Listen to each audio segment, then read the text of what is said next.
한방 건강상담 오늘은 강남 내미지 한의원의 김영진 원장님 모셨습니다. 바로 만나 뵙겠습니다. 원장님 안녕하세요. 네, 안녕하세요. 예, 네, 반갑습니다. 반갑습니다. 참 더운 날들이 계속 이어지고 네, 있는데요. 굉장히 덥네요. 예, 또 이럴 때 아프시면 참 더 고생할 텐데 예, 예. 오늘 준비하신 내용이 아토피거든요. 네, 그렇습니다. 아토피는 어떤 겁니까? 네, 아토피에 대해서는 뭐 많은 국민들 또는 환자분들께서 다 알고 계실 텐데요. 아토피란 병명은 원래는 원인을 알 수 없는 피부 질환을 통칭하는 의미로 사용이 되었습니다. 하지만 요즘에는 이제 자가 면역 질환의 일종으로서 피부 가려움증 또는 피부의 진물, 그리고 피부의 태선화를 동반한 어떤 몸의 피부 염증 상태를 나타낼 수 있는 증상이라고 볼 수 있겠는데요.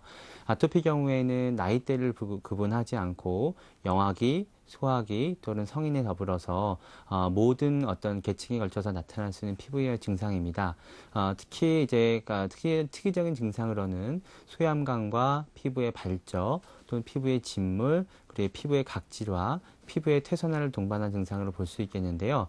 이러한 증상들이 원인이 없이 어떤 환경적 요인이나 생활 습관의 불규칙함으로 인해서 우리 몸에 있는 면역 기능이 깨짐으로 인하는 모든 피부 질환을 이르는 어떤 것입니다. 네. 그럼 아토피의 원인은 뭐 다양하겠지만 어떤 게 있을까요? 네, 아토피 원인은 뭐 아까 앞서 설명드렸던 것처럼 정확하게 밝혀진 것은 없습니다. 하지만 이제 아토피라는 병 자체가 이제 과거가 아닌 현대로부터 점점점 증가하는 추세뿐만 아니라 점점 생활 환경과 밀접하다는 것은 많이 입증이 되어 있는데요. 대표적인 예로 이제 예전에는 많이 없었지만 요즘에는 영아한테도 아토피 증상을 많이 볼 수가 있는데요. 예전에는 이제 태열이라는 증상으로 이런 것들을 표현을 했지만 요즘에는 태열 증상이 아닌 아토피 피부 증상으로 아이들이 얼굴이나 이제 피부 외부 쪽으로 아주 심한 진물과 가려움증을 동반한 피부 증상이 나타나게 됐는데요. 이러한 원인 중에서 1차적으로 가장 중요한 것은 이제 생활 습관이라고 볼 수 있겠습니다. 일단 먹는 음식이 안 좋으면서 많이 생기는 경우가 많고요. 두 번째로는 생활 환경적인 문제가 많습니다. 우리가 생활하면서 여러 가지 이제 서구화된 생활 습관이 들어오면서 뭐 진먼지라든가 또는 카펫에 있는 여러 가지 뭐 진드기라든가 또 내지는 동물들을 키우면서 거기에 해당하는 어떻게 알러지 반응들을 일으키면서 우리 몸에 있는 면역 기능이 조금만 약해져도 그런 외부적 자극에 의해서 여러 가지 피부 증상들이 결국 나중에는 아토피 피부 증상으로 발전하는 경우가 많이 있습니다. 또한 이제 수면이 부족해지면서 우리 몸에 있는 회복력이 약해지면서 피부가 1차적으로 외부 자극에 대한 보호 작용을 하지 못하면서 내부에 있는 피부 독소를 밖으로 배출하는 기능까지 손실이 되면서 이러한 아토피 피부 증상들이 급격하게 증가하고 있는 추세입니다. 네. 뭐 무엇보다 또 환경적인 요인도 많이 있겠죠. 네, 굉장히 큽니다. 예. 아토피 환경적인 영향 때문에 여러 가지 증상들이 나타날 수가 있는데요. 뭐 아까 말씀드렸던 증상들이 대표적으로 가려움증, 또 붓기, 그다음에 각질, 그리고 심한 경우엔 마치 코끼리 피부처럼 피부가 아주 두터워지는 피부 태선화까지 들 수가 있습니다. 예. 그럼 아토피의 주요 증상은 어떻습니까? 네, 주요 증상으로는 이제 연령대별로 좀 다르게 나타날 수가 있습니다. 영아기 같은 경우에는 아주 심한 진물을 동반한 피부 가려움증과 진물, 그다음에 피부가 벌겋게 부어오르는 발적 증상을 들 수 있겠는데요. 예. 대부분 이제 아이들 같은 경우에는 얼굴 또는 피부 안쪽보다는 피부 몸 바깥쪽으로 나타나는 곳에 많이 나타나게 되는데요. 진물이 아주 땀처럼 줄줄 흐르면서 피부 증상이 나타나는 경우가 대부분입니다. 그 다음에 2세부터 한 10세 정도의 소아기 정도부터는 이제 얼굴이나 이제 얼굴 쪽보다는 이제 팔에 접히는 부분, 또 목 접히는 부분, 또는 무릎이 접히는 부분에 피부가 짓무르면서 땀띠 형태로 처음에는 피부 증상이 나타나다가 가려움증이 심해지면서 자면서 계속 그 가려운 부분을 긁으면서 2차 감염이 생기게 됩니다. 그래서 2차 감염에 의해서 피부가 이제 점점 진물이 많이 흐르게 되고 또 피부의 기능을 상실하면서 퇴선화까지 이르게 되고요. 성인의 경우에는 1차적으로 가려움증부터 동반을 하게 됩니다.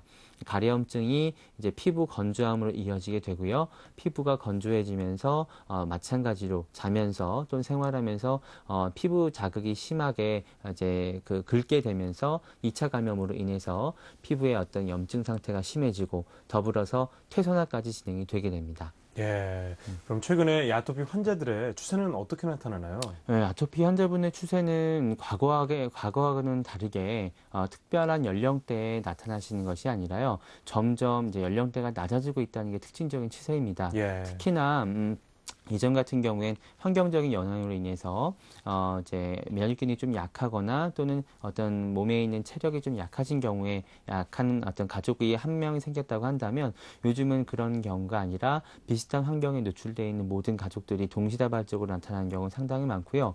그리고 점점 이제 연령대가 낮아지면서 영아기뿐만 아니라 소아기 또는 취학 전 아동들한테 특히 많이 나타나는 추세입니다.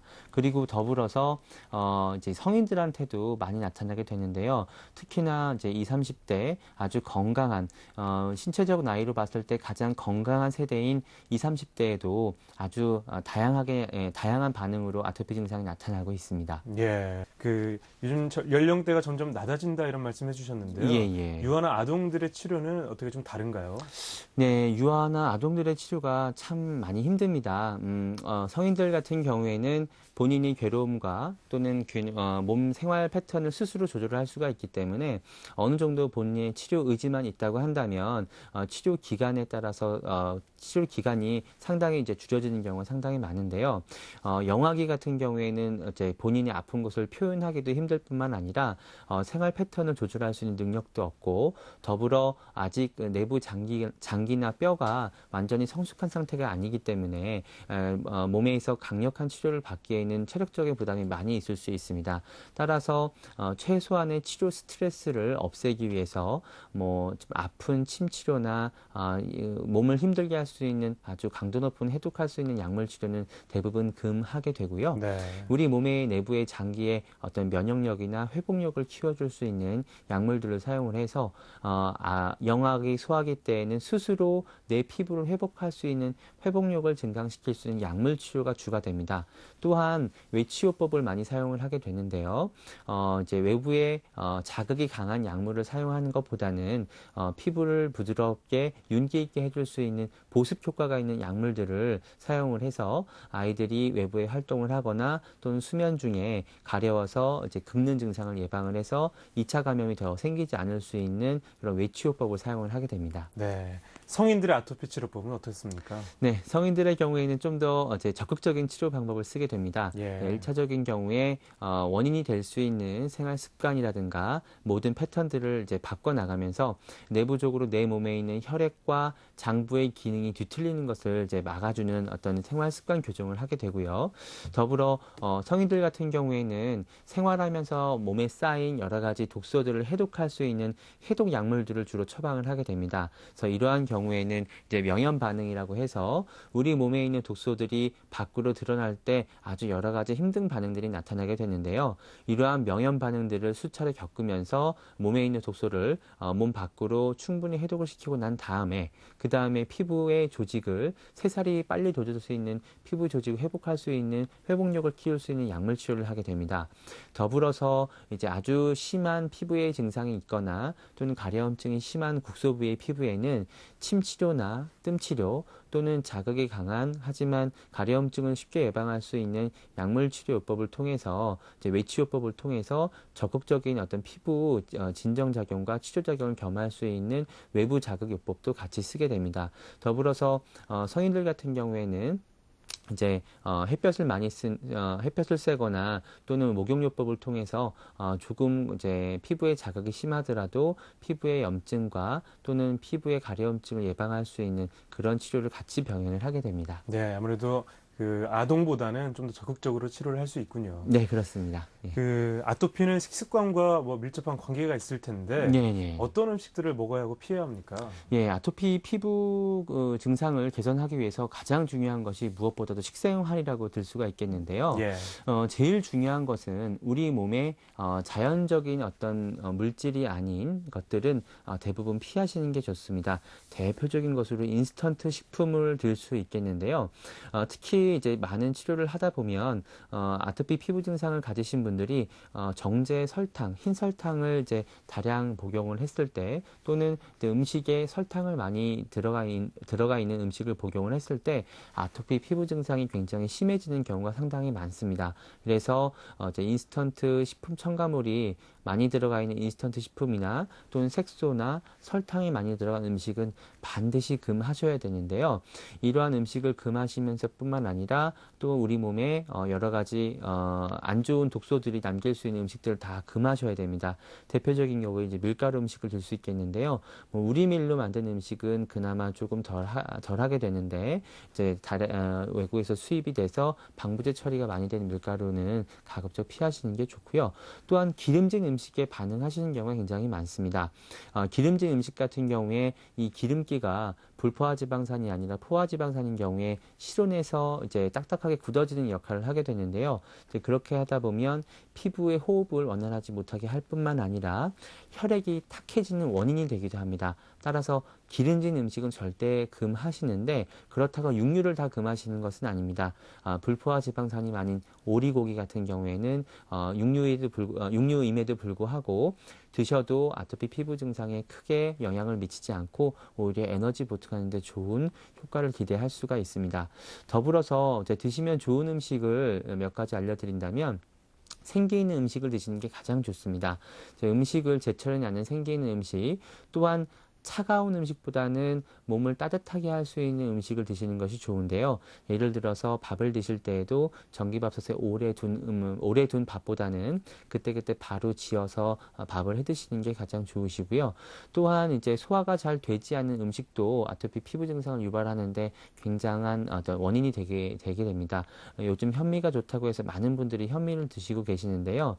현미 자체에는 영양분이 굉장히 많지만 현미를 잘 소화시킬 수 있는 분들은 그리 많지가 않습니다. 따라서 이렇게 소화에 부담이 되는 음식들은 다 피하시는 것이 좋고요. 또 우리가 이제 전통적으로 먹는 음식 중에서 발효시킨 음식 같은 경우에는 아토피 피부 증상에 굉장히 많이 도움이 됩니다. 대표적인 예로 뭐 간장, 된장, 고추장을 들 수가 있고요. 또한 소금을 드실 때에도 일반 정제염보다는 고도로 정제된 천일염이나 또 내지는 죽염을 이용을 해서 모든 염분을 섭취를 하시게 되면 오히려 좋은 효과를 기대할 수가 있고요. 또한 음식을 통해서 에너지를 충분히 섭취를 하지 않으시면 음식을 가르시다가 오히려 영양 실조로 인해서 아토피 피부 증상이 더욱더 심해지는 경우가 많습니다.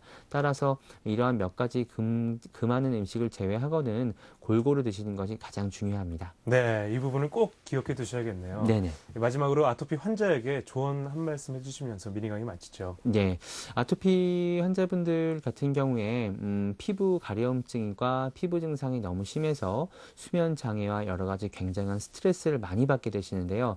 따라서 당장에 내가 가려움증을 가라앉힐 수 있고 치료하기 쉬운 방법을 찾게 되십니다. 하지만 아토피 피부 증상을 치료를 할 때에는 쉬운 길만이 능사가 아닌데요. 반드시 내 몸 안에 있는 모든 피부 기능과 장부의 기능들이 원활하게 움직여져서 모든 외부 자극에 대한 어떤 반응을 피부에서 감당할 수 있을 뿐만 아니라 내 몸에서 원활한 피부 호흡을 통해서 내 몸에 있는 독소가 배출이 돼야만 이러한 아토피 피부 증상을 완치됐다고 볼 수가 있습니다. 따라서 아주 손쉬운 방법을 찾기보다는 조금 힘들더라도 인내심을 가지고 내 몸에 있는 모든 것들을 아주 정상적인 상태로 돌려놓았을 때 반드시 좋은 결과를 기대할 수가 있습니다. 따라서 여러 가지 명현 반응과 힘든 어떤 치료 과정을 겪으시더라도 반드시 내 몸을 근본적으로 고칠 수 있는 치료 방법을 선택을 하셔서 내가 건강한 상태의 몸 상태로 이제 놓이게 되면 아토피 피부 증상은 저절로 회복이 되실 겁니다. 힘내시고 여름철에 피부 관리 잘 하십시오. 네. 네, 오늘 김영진 원장님과 함께 아토피에 대해서 미니 강의 시간 가져봤습니다.